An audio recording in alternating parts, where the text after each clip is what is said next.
I am Michael Kourosh. I live in Santa Barbara, California, one of the most beautiful places on earth.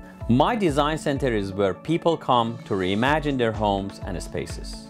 I work with the best designers, clients with broad tastes, and experts who navigate the fascinating world of design. I'm always excited to learn something new, and I never say no to a challenge.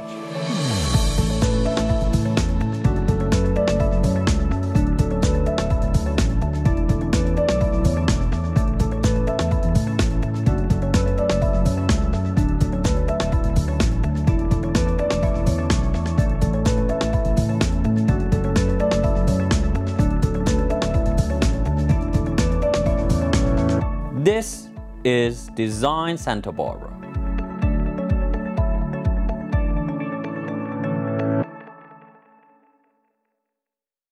Welcome to Design Santa Barbara. I'm Michael Kourosh, and today we are in the beautiful Hope Ranch and with my dear friend Maureen McDermut, the top real estate agent in Santa Barbara, touring this beautiful home that is historic and recently has been remodeled. Oh, I can't wait to show you. It is fabulous.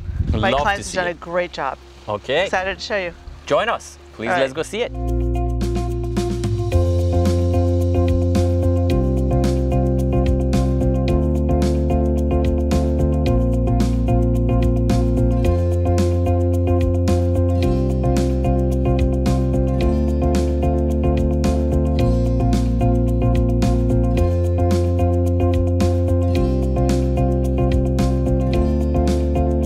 So come on and look at, oh my this goodness, beautiful? This is completely different than how I remember it. I know. Well, you've seen it since it was first built in 1994. Yes, so I've seen it many times over, but it's completely different house. Well, when it was first built, it had that old world look, which was so beautiful.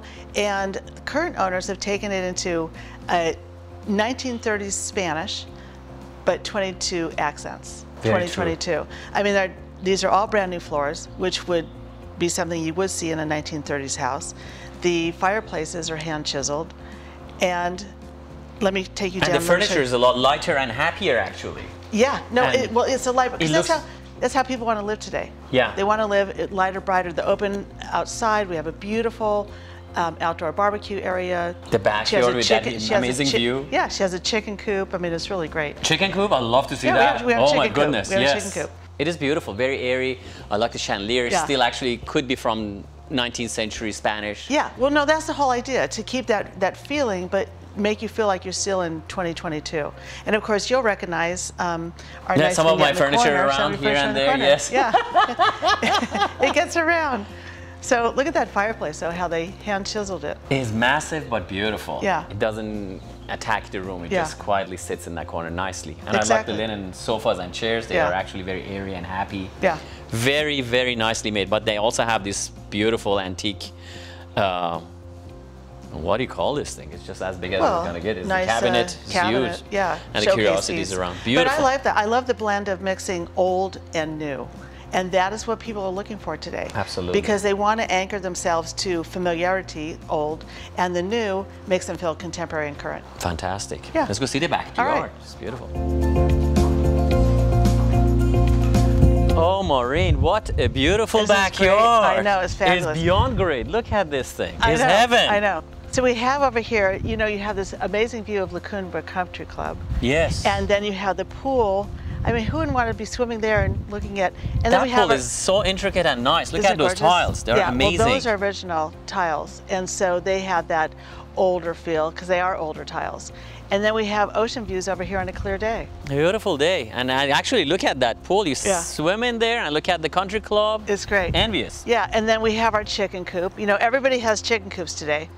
I don't. Santa Barbara. Well, we can fix that. Okay, thank you so much. We'll fix that. I love chicken coops. We'll get you chicken. We have our chicken coop down here. Do they put any eggs? Oh yeah. Silly question. Tons of eggs. Here we go. And then we have down beyond, we have a whole children's playroom. Oh my goodness, yes. No, it's fabulous. That is very nice. And then goes on, they have outdoor slides. We have over 7 acres here. 7 acres on this hill, that's beautiful. Over 7 acres. That's so we have a lot, we have a lot of lawn in front, we have a lot of places to play and expand and practice your golf if you want. They are actually very mature trees. Yeah, mature trees, and we wait till you see our whole barbecue area. Let's go see the barbecue area. Sitting. My favorite things about a house is the kitchen. Well, the kitchen, And the kitchen. All right, let's now go. I added the barbecue area. Let's go see All right, it. let's go. Let's go. So isn't this the beautiful part?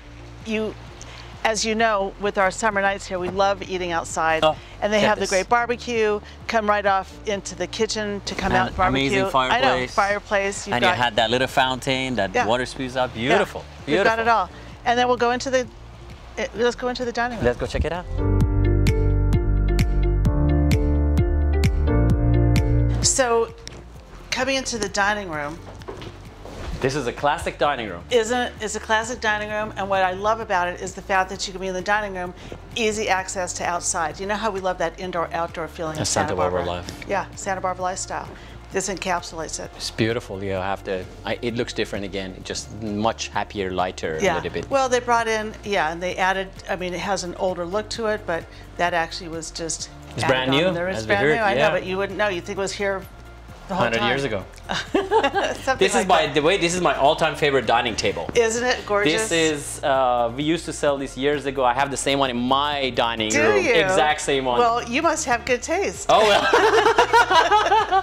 We sold exactly 50 of these. I'm trying to revive it. I'm trying to, somebody make it. It's impossible nowadays. Oh, but what I'm a trying. shame, because it's an amazing beautiful. table. Well, the best part is you know, because you have one, yes. it opens up and it... It's Italian extensions. Yeah, It's just very simple, easy. It extends. It's beautiful. It gets 11 feet long. So yeah, my favorite dining room. You can have many Dining people table, sitting here at your Thanksgiving dinner. All right, beautiful. Let me show you the kitchen. Let's see the kitchen. Right. My favorite room in the whole house. All right. Let's see it. When we come back, we will see more of this magnificent Hope Ranch estate. Stay tuned. We will be right back after the short break.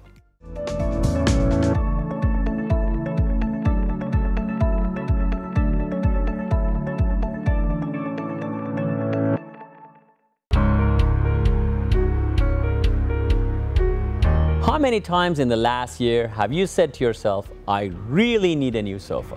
Spending so much time at home lately, you deserve the most comfortable furniture. At Santa Barbara Design Center's massive showroom, we have numerous selections of sofas and sectionals that you can take home today. Or we can custom build your dream sofa. We make the most comfortable and stylish sofas and sectionals in the industry today. Just ask the top designers in Santa Barbara. They use our sofas and sectionals in their projects because they know clients are beyond satisfied with the results. For a decision as important as this, don't go online or buy from a catalog photo. Come into 410 Olive Street and let our experienced team help you find the perfect fit for your home. Trust me, you want to sit on it before you buy it.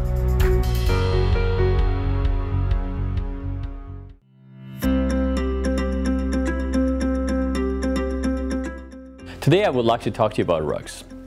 3 important things to remember when you are buying a rug. First is the size. Size is very important, and this is what you have to do your study. So if it's for a living room, I recommend to have the front legs of all the furniture to sit on the certain rug you're buying. So go measure it. Make sure you have at least a foot extended beyond the front legs. If you can afford it, get a rug that encompasses all the furniture to be sitting on it. So usually for a living room, you're talking an 8x10, 9x12, a bigger living room, 10x14, and if you want something to sit on it, 12x15 or 12x18. Secondary is the style. It is very important that the style you pick matches the house you have. Check the room. Is it a traditional house? Is it a modern house? Is it a transitional house? You pick the style matching your house and your living style. Lastly, and one of the most important steps, is the type of rug you're gonna buy. I highly recommend you to do your study and see what type of rug is good for your situation. Most rugs I recommend are hand knotted. So these are the type of rugs that they're done by hand. They're mostly natural fibers. They don't have any chemicals. They don't have any machines involved making it. They're hand knotted and they get more valuable over the time, and they're very durable and long lasting. These are 3 things to remember when you're buying a rug. Thank you for joining us.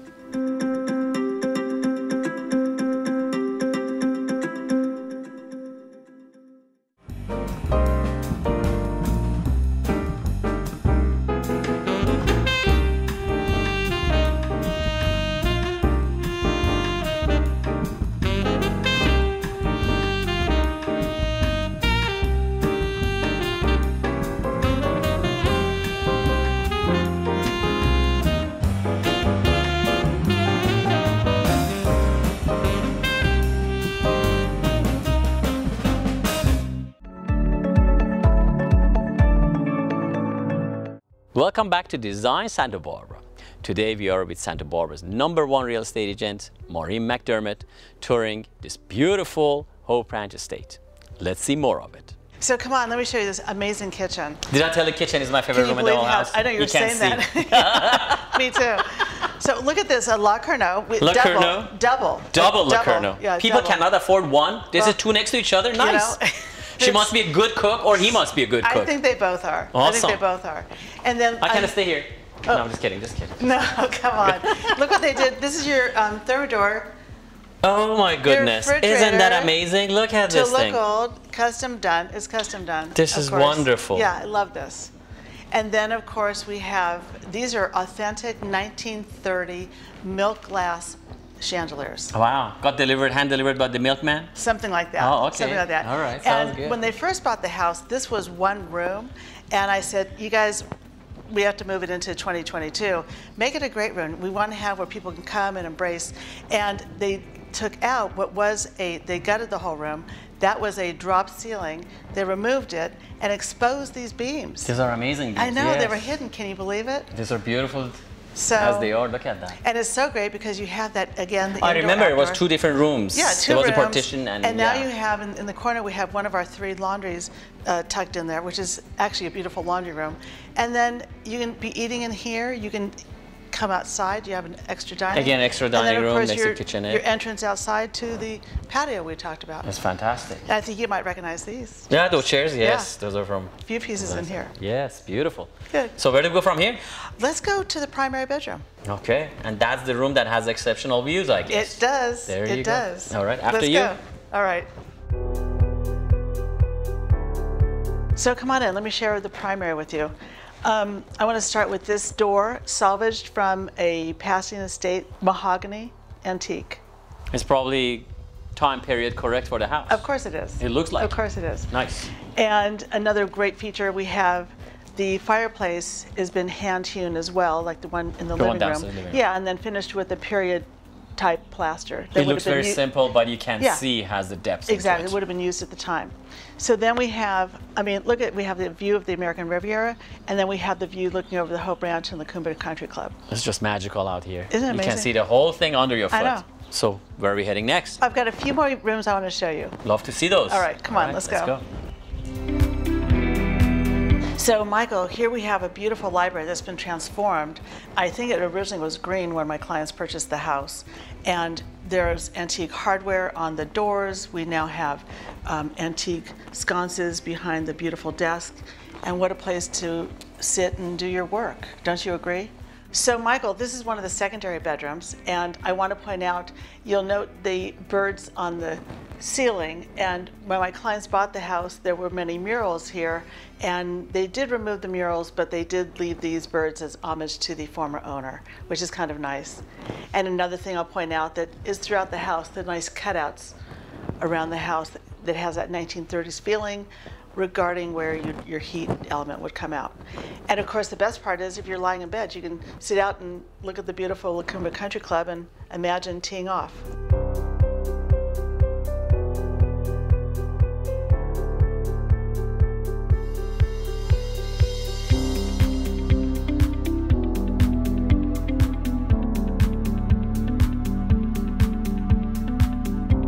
Maureen, I want to thank you so much for opening the doors of this beautiful home to our viewers and me. Oh, you're welcome. I was excited and interested to see what changes they have done to the house because I've seen it through many different owners. Right.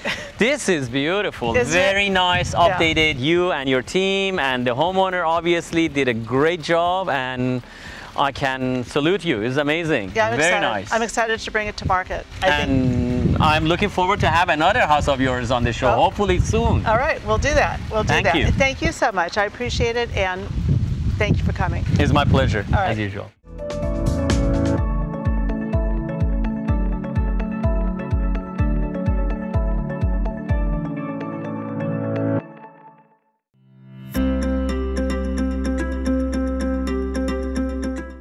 Today on Design FYI, we're going to talk about what not to buy when you're going shopping for rugs. Most big outlets or national chains they sell nowadays hand-tufted rugs. This sounds like it's hand knotted, it's done by hand, but actually they are not. It's called hand-tufted and is actually a gun that rolls the wool around the warp, and they are not good rugs at all. So this is a sample we're having here for you to see. Anything that has a backing like this, flip your rugs over at home, see if it has a backing, is absolutely not good. So what it does is it hides what they did below this thing, which is a latex glue, which actually is toxin. And if you have got any rugs over the net, I hate to say it, over the net, because it's easy to sell and they're inexpensive, you buy these things over the internet. So when it comes to your house, they smell. Have you noticed that? They smell more like a gasoline or more like a diesel because they don't let the latex cure. And the latex that glues this wool to this backing smells a lot. On top of that, they shed quite a lot. The wool is cheap because they need to be inexpensive, and they shed. I would not recommend you to get anything, again, that has a backing and is glued, because it comes apart very easily. It is temporary. It is not a green product because they wear very quickly, end up in the fill, and just basically as a landfill junk we are adding to our planet. The things I would recommend you to get, unlike these things that have backing, is the rugs that they have nuts to them. So as what to buy, I highly recommend you to get some rugs that they are hand knotted. And how you can see, flip it to the back, and you can see the knots are done individually, and each one is slightly different than the next one because they're done by hand, and the intensity of the wool and the pull they have, the weaver, makes them look different. Also, the sides are done by hand. That you can see very easily. If you want to buy a real rug, please come to Santa Barbara Design Center and I can gladly help you. Thank you for joining us on Design FYI, Santa Barbara Design Center, Fort Olive.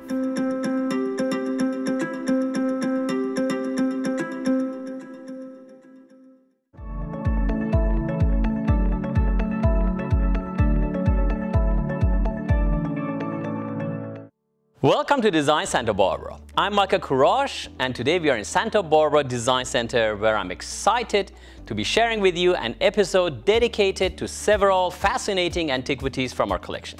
Please join us. Our first antiquity is this incredible rug that was gifted to the 4th Qajar king of Persia in the 19th century.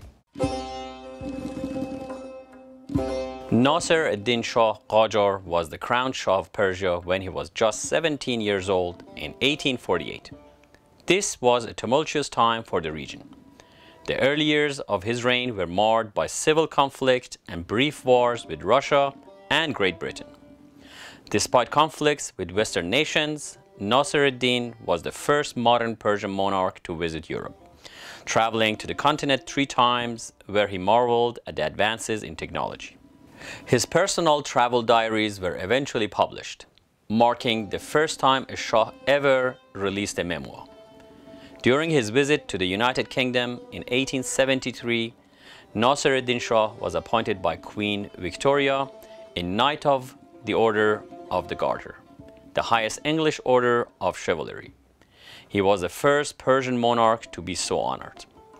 This sketch represents the Shah sitting with English and Russian royalty during a concert at the Royal Albert Hall. Upon returning to Persia, the Shah oversaw massive reforms to the region, including the opening of the first higher learning centers, establishing the region's first newspaper, introducing telegraphs, starting postal service, and building roads. Nasir ad-Din Shah was also a passionate painter, poet, and took an interest in the relatively new art of photography. Much of his creative works still exist to this day.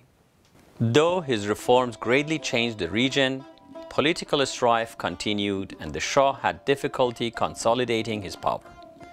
In 1896, at the age of 64, Nasir ad-Din Shah Qajar was assassinated. His son assumed the title of Shah and continued his father's reforms, establishing the Constitution of Persia in 1906. This amazing rug is a tri-collunnium rug. Tri-collunnium rugs are made of 4 compartmented rugs that they were originally in a room that was called audience room. So they were made of 2 long runners, a centerpiece, and one that used to go diagonal to the rest of it. That's where the people, not the ordinary people, obviously, the court and the king used to sit. The king used to sit in the top, and the people that they were guests, they used to sit each side of the carpet. The main carpet had a low table that people used to feast on. There used to be dancers coming in and going. The original of this is Roman, actually. So Roman emperors used to have parties that they used to have all their favorite people from the court and aristocracy around this table, and they used to lean back and they used to get served from the bottom of this table, and everybody else was drinking and having fabulous food and a good time. So that tradition continued, and the kings made this type of rugs for their own audience rooms. This particular one, later on they figured, why do we have 4 pieces? We can sew them all together and we make it exact size of the room, and hence they got created. There's very few of them around, and this is the only one in the world in existence. So again, has a nice poetry in the bottom. It was gifted to Nasiruddin Shah Qajar at 1875 for his 44th birthday. It is woven in Kurdistan, has a Kurdish weave. It is a town called Sanandaj nowadays. The old times they used to call it Sene, and they wove this. So how do we know? It says in the bottom that he actually names the king, names the birthday, and names the date that was woven. Also in the borders, every little white border is full of writings that says be blessed. Like you say happy birthday, in Persian they call Mubarakbad. And that is written all around the rug. Very important piece. There's no second one around. And I usually put prices on all of these antiquities. This particular one is priceless because how do you want to compare it to anything else? Other than that, the colors are very royal. They have this gold color that they used to get from saffron. They have this burnt sienna that comes from madder. You have the brown that actually is a natural color. The white is again also natural. The green is a hard color to make, and there's a lot of it in this rug. They mix indigo and weld, or indigo and saffron, to get that green. Green, as nature is, there is no natural dye that is green. So what they do is they have to mix the 2 dyes, which is indigo blue, and weld, which is yellow, or saffron that's yellow, combined becomes green. It is also in a mint condition. That is one other thing. 1875, and we have 2021 now, and this rug is over 146 years old and is in mint condition. So that must have been an important room that people took care of it. The owners from back then, they took care of it very carefully, and God knows if this rug could tell stories, what would it have been? I mean, you could make movies out of it for sure. So it is in a very important palace. The king had it, and probably he gifted it to some dignitary or foreign ambassador, and that's why it's ended up in Santa Barbara. Beautiful piece, one of a kind. We're gonna have it on display in our store. Come and see it. We have it for a limited time on display, and I'll gladly explain to you a little more about it when you're here.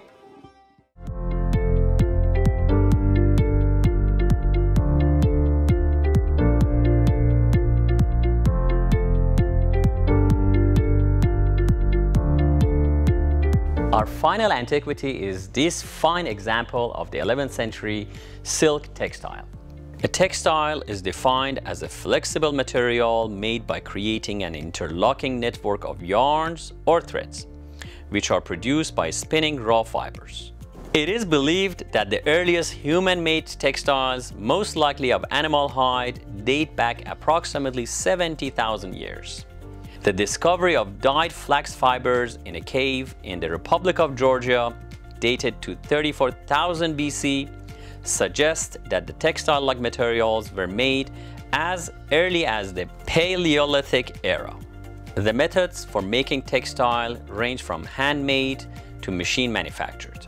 The traditions are passed from generation to generation. In more recent years, textile production has exploded thanks to modern advancements. Well-made textiles are incredibly durable and can stand the test of time. It's amazing to think that this piece that I hold in my hand is nearly 1,000 years old. Think about what has happened since this piece was created. The Middle Ages, the Renaissance, Shakespeare, the American and French revolutions, the invention of travel by railroad, steamship, and airplane, world wars and peace, advancements in art, science, and technology. Holding something this old in your hand can help you feel the weight of history. So here is an 11th, 12th century Seljuk Lampas silk fragment. So this used to be part of a clothing of a nobleman, or actually the king of the Seljuks, and these are the Oghuz Turks that they actually eventually moved westward, and they went to today's Turkey, and they became Ottomans, and they start Turkish speaking people, and these are the original. They used to live in the north steppes of today's Afghanistan, south of Siberia. So these people moved westwards and to today's Turkey, and then Caucasus Mountains first, through Caucasus Mountains to Turkey, and they established the Turkish language, and they become Ottomans and today's Turkish Republic. This particular one is incredibly fine, and what I say is usually when you have a silk thread is twisted between like 4 to 10 strands of silk, and then that becomes one thread. This is a single strand silk and is just incredibly hard to make. Probably was part of a clothing of the king itself, because I have never seen such delicacy in weave. The colors are indication of the court. They're always gold, shiny, and the reason they are shiny and gold color because of the opulence they were going to show to the average people, and the nicer they were dressed, the bigger jewelry they had. Obviously, they had a bigger influence on the people they meet on the street. So that said, it is a very rare piece, and again, I would value it in today's fair market between $10,000 to $20,000. I hope you have enjoyed this look into some treasures from our collection. I invite you to come into Santa Barbara Design Center and learn more about them in person.